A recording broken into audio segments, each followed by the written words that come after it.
Hello everyone, welcome to our blouse design. आज की video में हम 34 चेस्ट साइज में प्रिंसेस कट पैटर्न के ऊपर कॉट कॉलर ब्लाउज की कटिंग और स्टिचिंग देखने वाले हैं।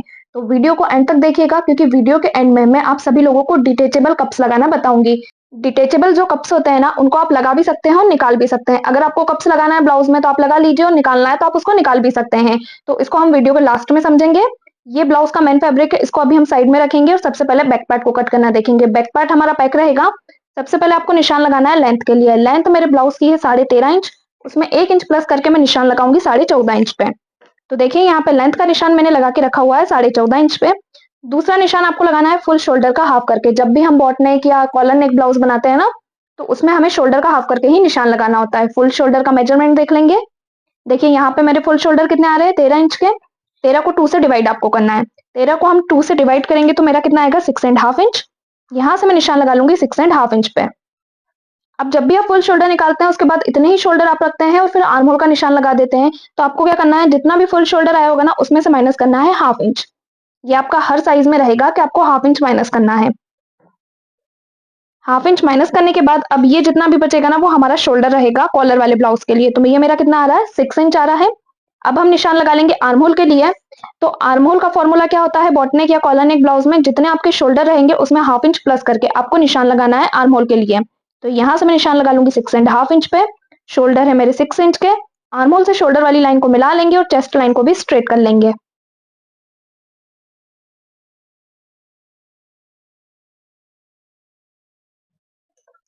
अब हम निशान लगाएंगे चेस्ट के लिए। तो जितना भी आपके चेस्ट का साइज रहेगा उसमें आपको लूजिंग ऐड करनी है।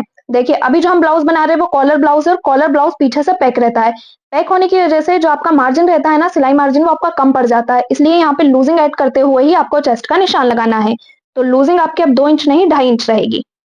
2 इंच की लूजिंग हम कब लेते हैं, फ्रंट पार्ट में डीप नेक ब्लाउज में। और जब हम बॉट नेक बनाते हैं तो ये लूजिंग हमारी 2.5 इंच की होती है। चेस्ट का साइज है 34 में हम प्लस करेंगे 2.5 इंच। मेरा कितना हो गया, 36.5 इंच। इसको मैं डिवाइड 4 करूंगी, कितना आया, 9.1 इंच। अब जो मेरा चेस्ट का निशान है वो यहां से मैं लगाऊंगी 9.1 इंच पे। 1.5 इंच का सिलाई मार्जिन रखेंगे। वेस्ट के लिए निशान लगा लेंगे। वेस्ट है मेरी 30 इंच की, डिवाइड 4 करके मैं निशान लगाऊंगी 7.5 इंच पे। और यहाँ से जो मार्जिन रहेगा वो 2.5 इंच का रहेगा। चेस्ट लाइन से वेस्ट लाइन को मिला लेंगे। अब हम निशान लगाएंगे आर्म होल गोलाई के लिए। तो बैक पार्ट में निशान लगेगा हमारा 1 इंच पे। बैक साइड से आर्म होल को माइनस करेंगे 1/2 इंच। कर्व को रखते हुए इसकी गोलाई देंगे।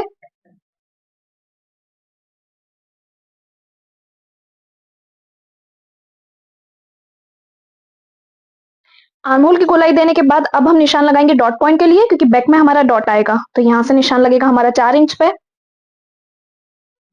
नीचे से भी 4 इंच पे। और दोनों साइड से इसको सिलाई में आपको कवर करना है हाफ हाफ इंच।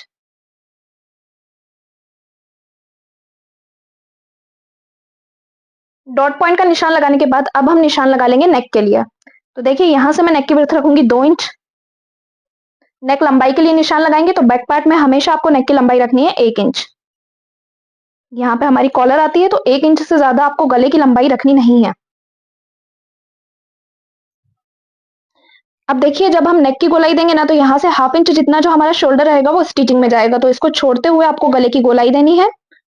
गले की गोलाई देने के बाद जो आपका शोल्डर रहेगा उसको 1/2 इंच माइनस करना है आर्म होल की तरफ। तो यहाँ पे हमारे बैक पार्ट की मार्किंग कंप्लीट हो चुकी है। बैक पार्ट को हम कट कर लेंगे।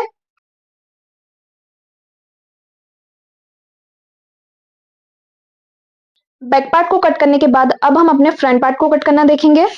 फ्रंट पार्ट में भी मैं सबसे पहले निशान लगाऊंगी लेंथ के लिए। तो जितनी लेंथ आपने आपके बैक पार्ट में रखी होगी ना, उससे 1 इंच ज्यादा लेंथ आपको आपके फ्रंट पार्ट में लेनी है। क्योंकि जो हमारे फ्रंट पार्ट का पैटर्न है वो प्रिंसेस कट पैटर्न है। और जब भी हम प्रिंसेस कट पैटर्न पे ब्लाउज बनाते हैं ना, तो जितनी लेंथ हमने बैक पार्ट में रखी होती है उससे 1 इंच ज्यादा हमें अपने फ्रंट पार्ट में रखनी होती है। लेंथ का निशान लगाने के बाद अब हम हुकाई पट्टी के लिए मार्जिन लेंगे, क्योंकि फ्रंट का पार्ट हमारा ओपन रहेगा।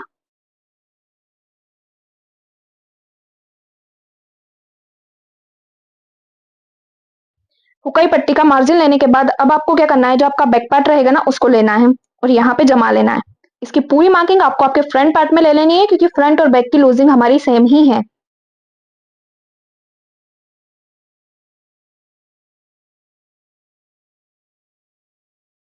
चेस्ट और शोल्डर की मार्किंग मैंने यहाँ पे कर ली है। वेस्ट की मार्किंग मैंने इसलिए नहीं की क्योंकि यहाँ पे हमारा डॉट पॉइंट आता है। अब आर्म होल का निशान हमने कितना इंच पे लगाया था, 6.5 इंच पे, तो इस निशान को डार्क कर लेंगे। शोल्डर हमारे 6 इंच के, इन लाइनों को आपको मिला लेना है। चेस्ट के लिए भी मैं यहाँ पे निशान लगा लेती हूँ 9.1 इंच पे। तो देखिए यहाँ पे मेरी मार्किंग कंप्लीट हो चुकी है। अब फ्रंट पार्ट में हम आर्म होल के लिए निशान लगाएंगे, तो फ्रंट में आपको ये निशान लगाना है 0.75 इंच पे और इसकी गोलाई दे देंगे। नेक के लिए निशान लगा लेंगे, तो नेक की विड्थ यहाँ पे हमारी 2 इंच है। नेक लंबाई आपको फ्रंट पार्ट में कितनी रखनी है, तो यहाँ से मैं फ्रंट पार्ट में नेक की लंबाई रखूंगी 3 इंच। एक बॉक्स बनाएंगे और फ्रंट पार्ट का जो नेक रहेगा ना, उसका शेप आपको गोलाई में देना है, राउंड नेक की तरह।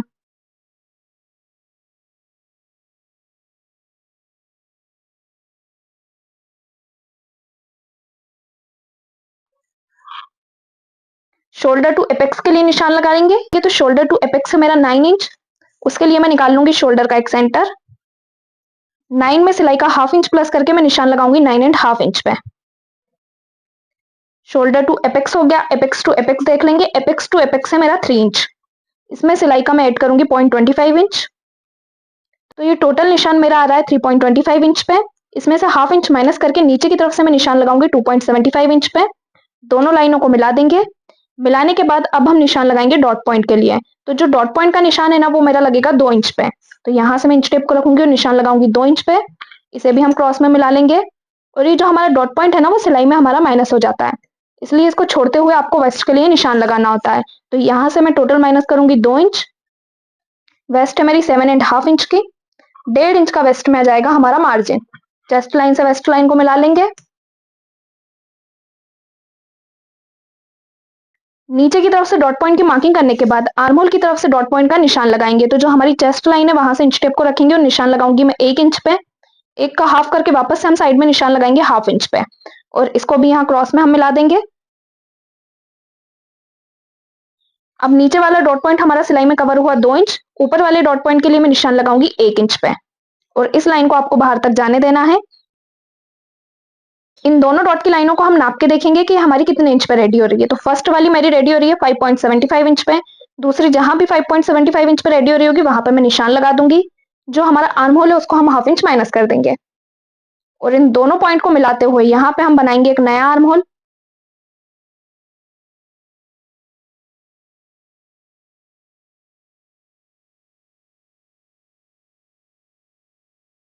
तो जिनको भी आर्म होल बनाने में कंफ्यूजन होता है ना, वो मेरे पुराने वीडियोस देख सकते हैं, जिसमें हम डायरेक्ट प्रिंसेस कट ब्लाउज को फैब्रिक के ऊपर कट करना बताते हैं। उस तरीके से अगर आप प्रिंसेस कट ब्लाउज को कट करते हो ना, तो जिसकी फिटिंग है वो एकदम परफेक्ट आती है। अब सेंटर से हम इसका शेप देंगे, तो शेप देने के लिए आपको कर्व को सेंटर पे जमा लेना है, और सबसे पहले यहाँ पे राउंड बनाना है। राउंड बनाने के बाद अब हम इसका शेप नीचे की तरफ से देंगे और ऊपर की तरफ से देंगे। ऊपर की तरफ से शेप देने के लिए जो हमने नया आर्म होल बनाया है ना, वहां पे आपको इंच टेप को रखना है एपेक्स पॉइंट तक। इसे फोल्ड करेंगे और इसका एक सेंटर निकालेंगे। सेंटर से आपको ऊपर आना है 0.25 इंच। देखिए अब इसे आपको इस राउंड से मिला देना है।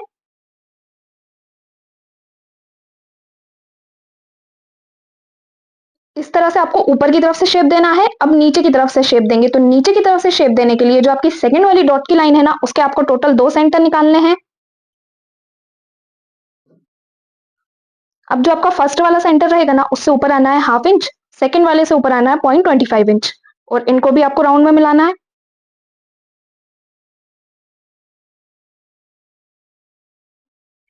ऊपर की तरफ से भी शेप दे दिया, नीचे की तरफ से भी शेप दे दिया। तो जो सेंटर से प्रिंसेस कट की मार्किंग है, वो कंप्लीट हो चुकी है। नीचे वाली दोनों डॉट की लाइनों को नाप के देख लेंगे। तो फर्स्ट वाली डॉट की लाइन मेरी रेडी हो रही है 5.75 इंच पे। दूसरी जहां भी 5.75 इंच पे रेडी हो रही होगी ना, वहां पे मैं निशान लगा लूंगी।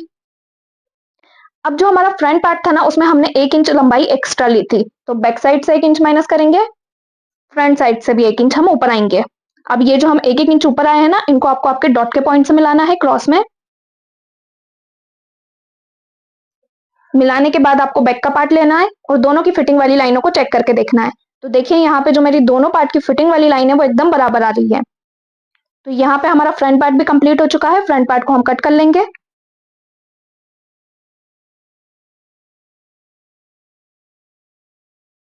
अब जो आपकी ये फिटिंग वाली लाइन है ना, यहाँ से आपको डायरेक्ट इसी के ऊपर कट नहीं करना है, क्योंकि जब हम ब्लाउज को स्टिच करेंगे तो 0.25 इंच सिलाई का हमारा यहाँ से कवर होगा और 0.25 सिलाई का हमारा यहाँ से कवर होगा। तो हाफ इंच कपड़ा आपको बैक साइड से निकालना होता है। तो यहाँ से मैं हाफ इंच पे निशान लगा लूंगी। अब ये जो हमने हाफ इंच जितना कपड़ा निकाला है ना, यहाँ से आपको प्रिंसेस कट को कट कर लेना है।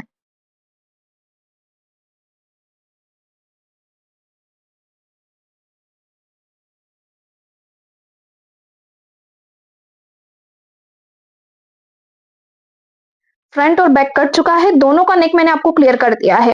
अब जो हमारा ब्लाउज है उसको हम अपने मेन फैब्रिक पे कट करके कॉलर को रेडी करना देखेंगे। ब्लाउज को स्टिच करने के लिए जो हमारा मेन फैब्रिक था उसे मैंने लाइनिंग वाले फैब्रिक से अटैच करके रेडी कर लिया है। ये हमारा फ्रंट पार्ट है, बैक को भी मैंने यहाँ पे रेडी कर लिया है। ये देखिए, ये बैक पार्ट है और बैक पार्ट में हमारी इस तरह से डिजाइन आएगी। और जो स्लीव है उसको भी मैंने यहाँ पे रेडी कर लिया है।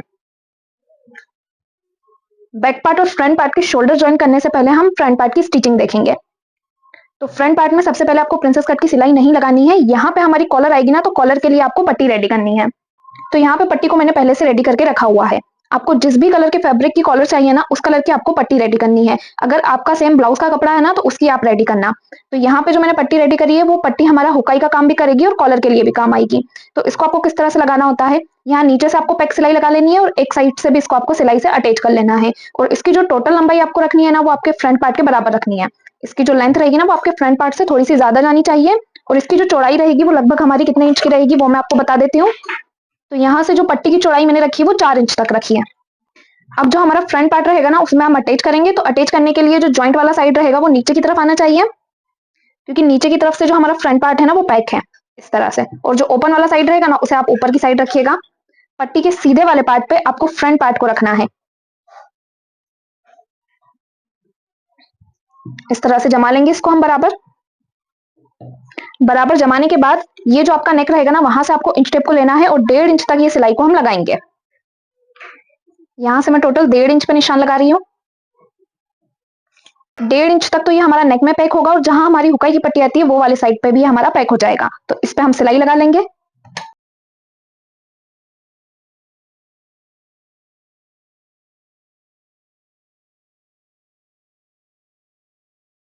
सिलाई लगाने के बाद अब कॉर्नर के ऊपर जितना भी आपका कपड़ा जा रहा होगा ना, उसको आपको कट कर देना है और कॉर्नर पे आपको अच्छे से कट का निशान लगा लेना है। कट लगाने के बाद इसको अब हम फोल्ड कर देंगे और जो इसका कॉर्नर रहेगा ना, उसे आपको अच्छे से बाहर की तरफ निकाल लेना है।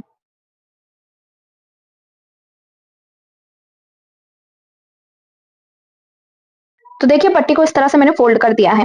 फोल्ड करने के बाद अब इसके ऊपर हम धारी स्टिच लगाएंगे और ये जो पट्टी है ना हमारी, इस तरह से पीछे की तरफ फोल्ड होगी। तो मुझे यहाँ पे इस कपड़े की कॉलर चाहिए थे ना, इसलिए मैंने यहाँ पे इस कलर की पट्टी को अटैच किया है। अब आपको कंफ्यूजन हो रहा होगा कि ये पट्टी किस लिए लगाई है। तो जो हमारा कॉलर है ना, उसमें इस तरह से जो हमारा फ्रंट नेक रहेगा ना, उसमें कॉलर आएगी। तो यहाँ पे मुझे रेड कलर की कॉलर चाहिए थी, इसलिए मैंने रेड कलर की पट्टी रेडी करी है। तो हमने ये जो रेड कपड़ा लगाया है ना, वो इस तरह से कॉलर पे आएगा। अब नेक की तरफ से और नीचे की तरफ से इसमें हम धारी स्टिच लगा लेंगे।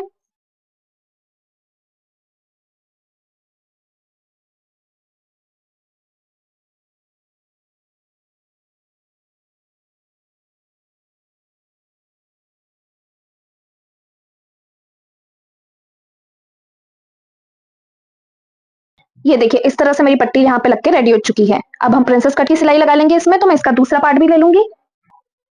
बिल्कुल बराबर से जमाते हुए आपको प्रिंसेस कट के लिए सिलाई लगा देनी है।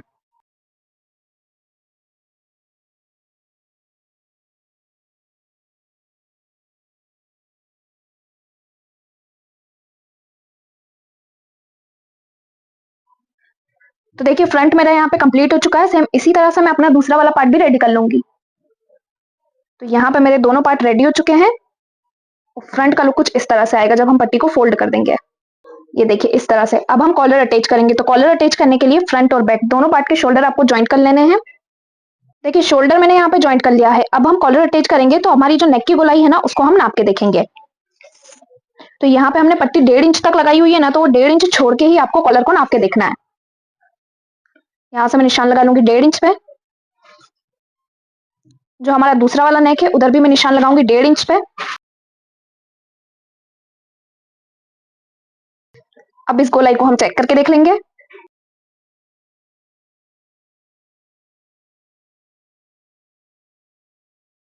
इस तरह नीचे की तरफ से ही आपको गोलाई को चेक करके देखना है।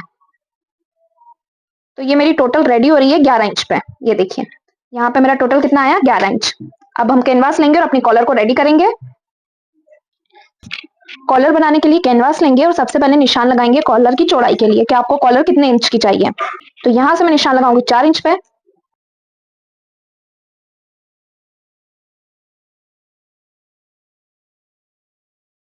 लंबाई के लिए निशान लगा दिया। अब यहाँ से हम गोलाई के लिए निशान लगाएंगे। तो हमारी गोलाई कितनी आई थी, 11 इंच। 11 का हम हाफ करेंगे तो कितना आएगा, 5.5 इंच।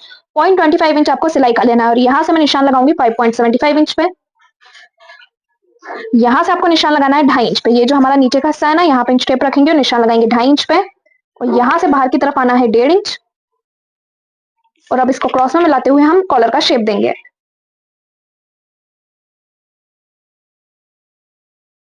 अब इस गोलाई को चेक करके देख लेंगे। जहां भी आपकी 5.75 इंच आ रही होगी वहां पे आपको निशान लगा देना है और यहां से हल्का सा इसको क्रॉस में जाने देना है। क्रॉस में मिलाने के बाद अब यहां से भी हम लंबाई का निशान लगा लेंगे 4 इंच पे।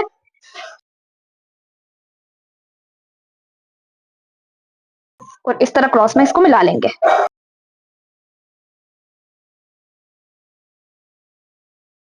आप चाहें तो ये कॉलर की चौड़ाई कम भी रख सकते हैं। कॉलर को हम कट कर लेंगे।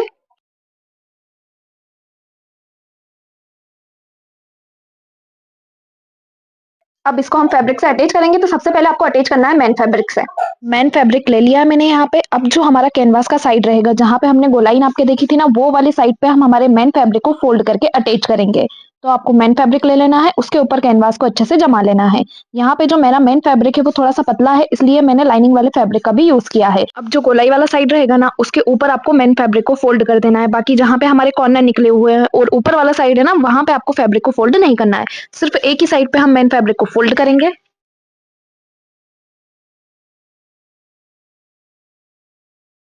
देखिए, मेन फैब्रिक से तो अटैच करके मैंने कॉलर को रेडी कर लिया है। अब नीचे की तरफ से भी हमें इसे पैक करना होगा। जहां हमने कॉर्नर निकाले हैं ना, उस तरफ से पैक करने के लिए अब मैं लाइनिंग वाला फैब्रिक ले लूंगी।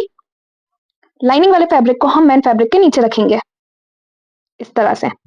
और अब सिलाई आपको कहाँ कहाँ लगानी है, तो दोनों हमारे साइड के कॉर्नर और ऊपर वाले साइड पे हम सिलाई लगा के इसको पैक कर लेंगे।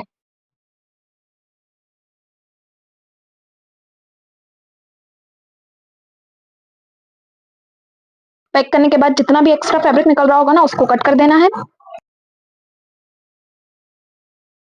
जो आपका एक्स्ट्रा फैब्रिक रहेगा ना, वो सिर्फ आपको आसपास से कट करना है। नीचे की तरफ से लाइनिंग वाले फैब्रिक को निकलने देना है। अब इसमें हम कट लगा लेंगे और इसको पलटेंगे।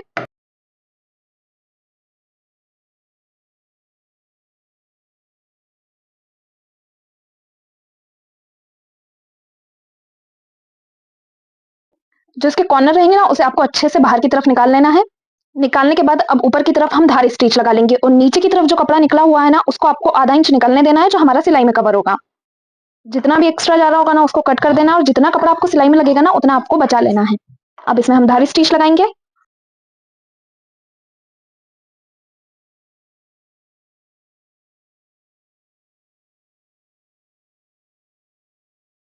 तो यहाँ पे हमारी कॉलर कंप्लीट हो चुकी है। अब हम इसे अपने ब्लाउज में अटैच करेंगे। ब्लाउज को ले लेंगे और सबसे पहले जो इसके बैक का नेक रहेगा ना, उसका आपको एक सेंटर निकालना है, इस तरह से। कॉलर का भी हम एक सेंटर निकाल लेंगे।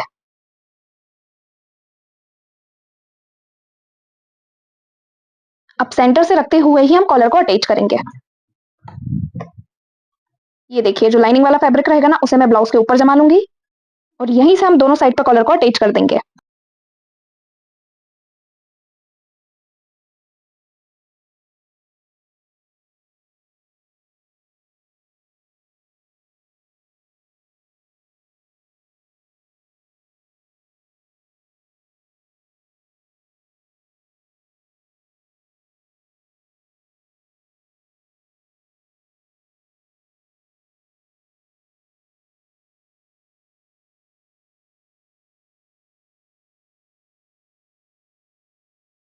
तो देखिए, एक तरफ से हमने इसको स्टिच कर लिया है ना। अब जो हमारा मेन फैब्रिक है, उसको इसके ऊपर इस तरह से फोल्ड कर देंगे और यहाँ पे आपको वापस से स्टिच लगा लेनी है।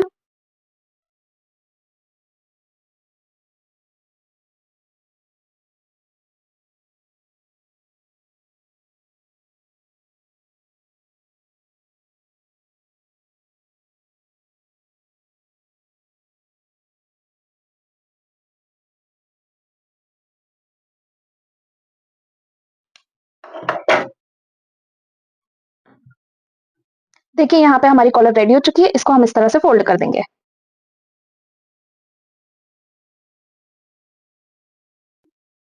देखिए इस तरह से कॉलर को मैंने फोल्ड कर दिया है। फोल्ड करने के बाद इसको भी हम फोल्ड करेंगे। जो हमने नीचे की तरफ पट्टी लगाई थी ना, उसको हम फोल्ड करेंगे। तो फोल्ड करने के लिए आपको देख लेना है कि आपको कितने इंच तक की फोल्डिंग चाहिए। तो यहाँ से मुझे लगभग 5 इंच तक की फोल्डिंग चाहिए, तो मैं 5 इंच पे निशान लगा लूंगी।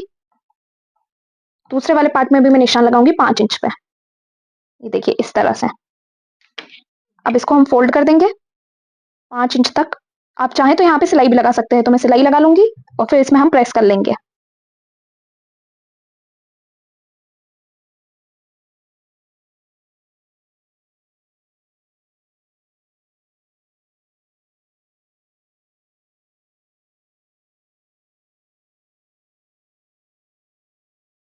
अब कॉलर में आपको प्रेस लगा लेना है और इसमें स्लीव अटैच करके इसको हम रेडी कर देंगे। उसके बाद हम इसमें कप्स लगाना देखेंगे। ब्लाउज में मैंने स्लीव अटैच कर ली है और इसको फिटिंग डाल के रेडी भी कर लिया है। अब हम इसमें कप्स लगाना देखेंगे। तो यहाँ पे कप्स में फिटिंग डालने के बाद लगाऊंगी। तो उसके लिए सबसे पहले आपको कप को फैब्रिक से अटैच करना है। कप ले लेंगे और जो भी आपका कप रहेगा ना, उससे 3 इंच ज्यादा आपको फैब्रिक लेना है। अब कप को आपको सेंटर में रखना है और इसको फैब्रिक से अटैच करना है। फैब्रिक को अंदर की तरफ फोल्ड करते हुए आपको कप से अटैच करते हुए जाना है।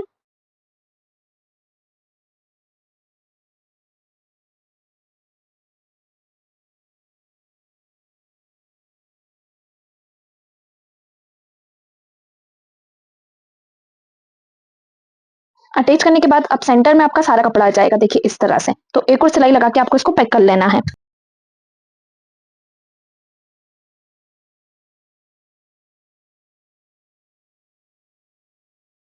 अब देखिए आगे पीछे दोनों तरफ से कप्स को हमने फैब्रिक से अटैच कर लिया है। अब हम रिंग बटन लेंगे। रिंग बटन को हमारे ब्लाउज में और कप्स में दोनों में आपको अटैच कर लेना है। अब यहाँ पे हम ब्लाउज ले लेंगे और जो ब्लाउज है ना, उसमें भी मैंने रिंग बटन को लगा लिया है। कप में भी रिंग बटन को लगा के अटैच कर लिया है। अब यहाँ पे हम ब्लाउज में कप्स को अटैच कर देंगे। ये देखिए इस तरह से। दूसरे साइड पे भी मैंने इसी तरह से इसको टक किया हुआ है। देखिए इस तरह से रिंग बटन की हेल्प से आप कप्स को लगा सकते हैं और निकाल भी सकते हैं। तो यहाँ पे हमारा ब्लाउज बनके कंप्लीट हो चुका है।